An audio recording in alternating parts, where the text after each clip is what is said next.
So, Wiley, Harwell, Executive Director of the Oklahoma Association on Problem Gambling and Gaming. And I've had the privilege of knowing Teresa for a few years. And she began bringing me to Texas to the lottery to speak about responsible gambling for the lottery employees and IGT, who services their vendors and so forth throughout the state of Texas, and to speak at their conference a couple of years ago and so forth. So it's been a very good working relationship. So I like to introduce this little film that I bring in. To me, it's the best movie of all time, Casablanca. This is a very brief clip to talk about. I'm shocked, Claude Rain says, I'm shocked. There's gambling going on in this place. I'm shocked, shocked. Everybody is to leave here immediately. This cafe is closed until further notice. Clear the room at once. How can they close me up on what ground? I'm shocked, shocked to find that gambling is going on in here. You're winning, sir. Oh, thank you very much. Everybody out at once.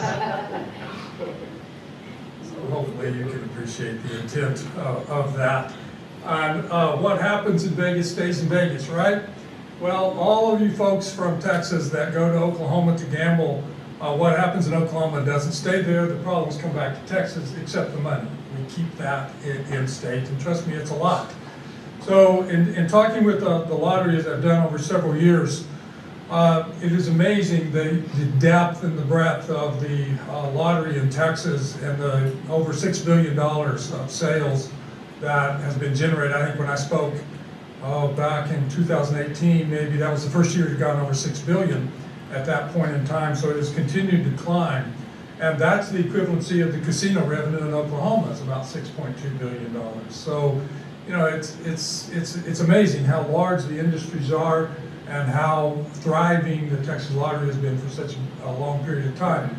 In 2018, the National Council on Problem Gambling did a survey of all of the states to see what was going on and what the attitudes were about gambling in each particular state. And then it was replicated and reproduced, taking some of the questions out, because that 2018 survey focused on sports gambling a great deal, and they wanted to just see what the landscape was like if we look at gambling in general. So attitudes about gambling, and this was asked of all the survey participants. The other questions were asked about people that have gambled within the past year. And addiction to gambling is a lot like addiction to drugs and alcohol. 75% of the people agreed with that. Now, I don't know how educated they were in their estimations, but I think that says something positive, that the citizens of Texas do see it as an addiction. And gambling is immoral, and hopefully that we're gaining a little bit of ground. That 53% disagreed with that and said no, but it's a little bit disturbing that that wouldn't be a little bit higher than that. But gambling is one of those disorders that has definitely been dealt with as a religious/moral issue throughout time. We've only had a diagnosis since 1980, so what we call all those people before then? Not good names by and large. And to treat compulsive gambling, there's services available in my community. Well, guess what? There are no services in the state of Texas for gambling. In fact, as far as I know, there's 2 certified gambling counselors throughout the state. So it's interesting that people want to think that there's treatment for such a thing, and yet in reality, there is not. There's no state dollars that go towards problem gambling services, prevention, promotion, education, treatment, or anything in your state. Attitudes about gambling participation, and this was asked of people that had done some form of gambling in the past year. So they agree, it's not a good way to make money. And I think experience will tell you that, by and large. And yet, does that deter people? No, really not really. If I gamble more often, it will help me to win more than I lose. And fortunately, 66% of the people that gamble realize that that's not the truth. And yet, what we will see later in our workshop is the illusions and the fantasy thinking of the gamblers is far out there. That they maintain beliefs about gambling, even though their experience is proving them that's not to be true time and time again. And then another fallacy, like the gambler's fallacy in the third question, my chances of winning get better after I have lost. And 63% say that they disagree with that. So, that's not such an encouraging kind of thing. So it's one of those things, if I just keep playing, I've got to win, right? If I just keep buying lottery tickets, I've got to win eventually. And attitudes about gambling participation, and again, asked of only those that have gambled in the past year. And all these are very positive. They should be able to walk away at any given time, should be aware of how much money they're spending on gambling, and it is my responsibility to spend only money that I can afford to lose. So all of those are very much in the positive category. Attitudes about gambling participation, I should only gamble when I have money to cover my bills and living expenses first. Again, very positive. And I gamble only for entertainment and not to win money. Well, again, we fall down a little bit, each one of these slides a little bit, and that it should be something that is done for entertainment, all forms of gambling participation, and yet the idea that I'm going to win money. But I don't think people buy their lottery ticket thinking, well, I'm so glad I'm supporting education in the state of Texas, right? They're buying their lottery ticket or their scratch ticket in the hope of winning money, right? They're not rationalizing it out very much farther than that. So, very much difference in that the lottery is the form of gambling in the state of Texas, at least that is legal. Attitudes about the causes of problem gambling, and this is, again, kind of interesting that likely 48%, almost 50% of the people say it's a moral weakness. So, I have gained ground there as far as it being a psychological disorder. Having an addictive personality, I find this one interesting, but remember this is lay people answering the question. There is no such technical diagnostic term of an addictive personality, but I think the public still thinks that, well, if you're addicted to one thing, you could be addicted to multiple things. And there is truth in that, but not necessarily an addictive personality. And not having enough willpower, particularly with people with gambling problems, people around them just have, particularly spouses, no understanding of why you would keep doing something that proves to be so self-destructive and destructive to your family and destructive to extended family and so on and so forth. Why don't you just stop? That sounds reasonable, right? Because what they're doing defies all kinds of logic. And later when we look at the brain chemistry and how the changes that happen from the prefrontal cortex to the limbic system, hopefully we can all agree that they can't just stop on their own most of the time. And being around people that gamble a lot, does that cause gambling? Well, 76% of the people say that it does, and it could be a contributing factor, but not a vast majority. Having a parent or other family member who gambles, 71% say that that's likely to help cause problems. And there is some evidence that if you grow up in a family that gambles actively, that you do have a 50% higher chance on the prevalency side of things to have a gambling problem, but that would be learned. There is no genetic connection that's ever been made with gambling per se. And attitudes about causes of problem gambling, and this is asked of all surveys, I find this one interesting, that 54% say it could be due to traumatic events in someone's life. And there's increasing evidence of the co-occurring disorder of PTSD, acute stress disorder, and so forth. And probably in my clinical experience, 60% of my clients have unresolved trauma in their life that leads to gambling. I like to say, and I think my gambling clients definitely agree with this, that gambling will fill any hole in your life you didn't even know you had.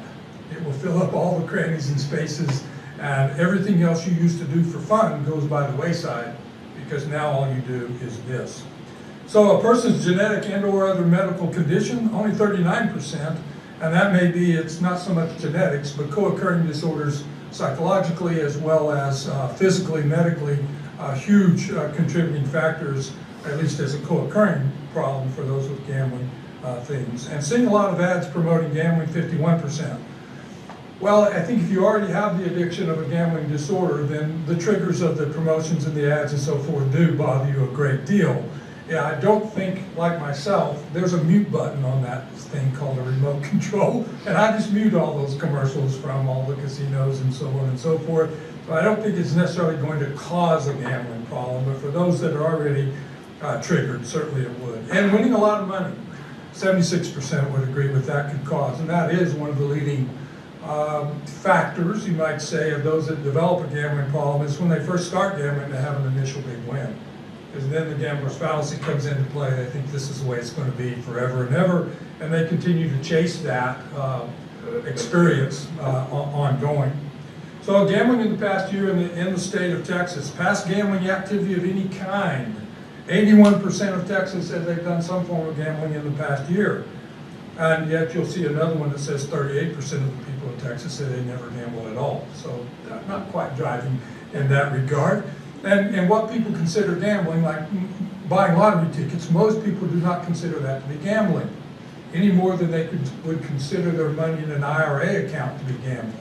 Well, technically it is, but you wouldn't meet the criteria for a gambling disorder because it just wouldn't apply in that regard. Buying lottery tickets, 74% of citizens of Texas say that they, and this is an adult population of course, buy lottery tickets. And then other things, games of bingo, raffles, things that would happen in charitable kind of gaming.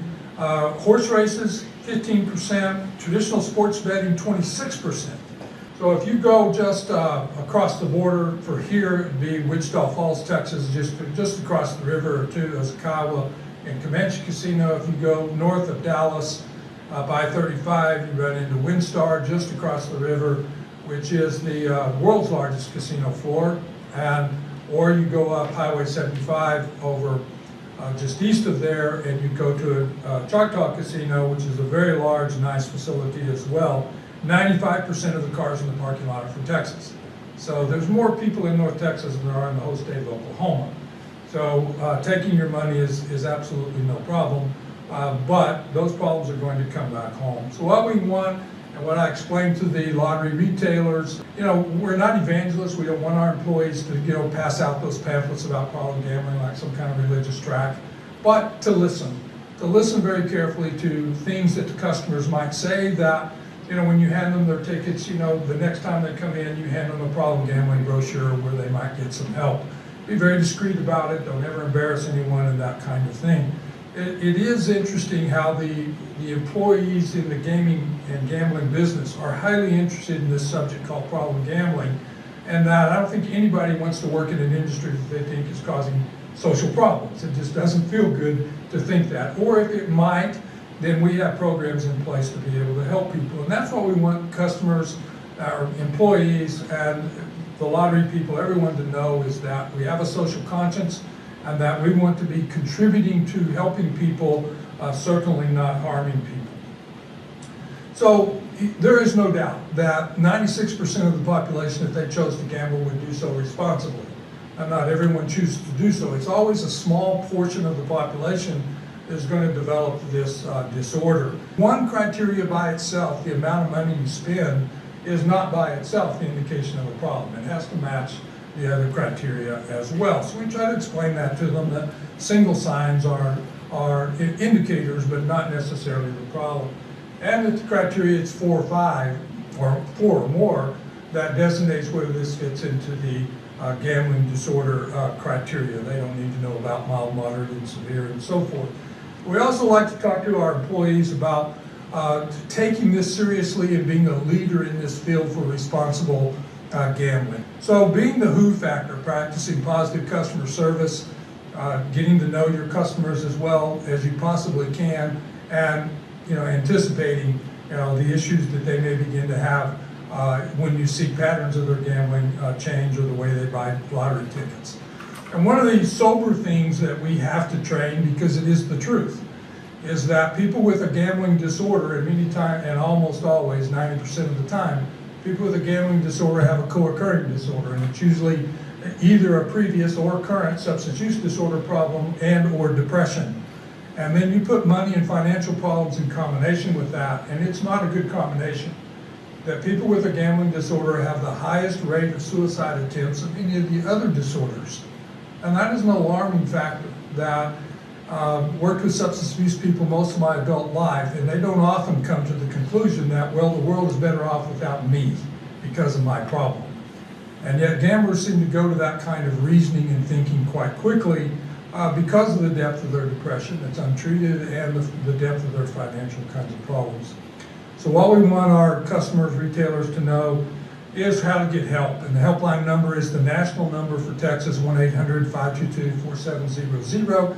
That's answered by area code. So if you have a cell phone that's any of the cell phone area codes of Texas, you will be directed to whoever answers the phone in your state. We also want to very much emphasize when we do public presentations, and I would consider lottery trainings in that category, is for them not to try to convince someone they have a gambling problem. That just never is going to be effective. It's going to create defensiveness and offensiveness and probably lose a customer at the same time. Don't lend gamblers money. If you want to be benevolent and buy diapers and milk and so forth, then do that, but don't give them cash. And don't use the terms compulsive, pathological, problem, or gambling disorder in any of your communications with a customer, as those are clinical terms and shouldn't be used in a public setting anyway. And don't make value judgments. You know, I've done this work a long time, and even though at our office we get most of the referrals for people that have committed embezzlements due to their gambling throughout the state, both on the state level and the federal level, and these people that have done these kinds of crimes due to their gambling problem are not criminals mindset people. Their disorder has taken over to the point that they've done silly, crazy things that they will do time for, but they're not criminal mindset people. There's a huge difference. And so we treat them with dignity and respect and help them get back on the road to recovery, no matter the depth of their problems. And we want to always watch out for the underage, and we have campaigns the Texas Lottery participates in. The holiday campaign, it's called To Not Give Lottery Tickets as Stocking Stuffers to Kids. This makes sense. Just don't get them thinking that those scratch tickets are a way that, you know, and it can be quite entertaining for kids, I realize that, but not a good idea to start training them early in life to anticipate big wins and so on and so forth. So, hello to the people at the Texas Lottery and goodbye at the same time.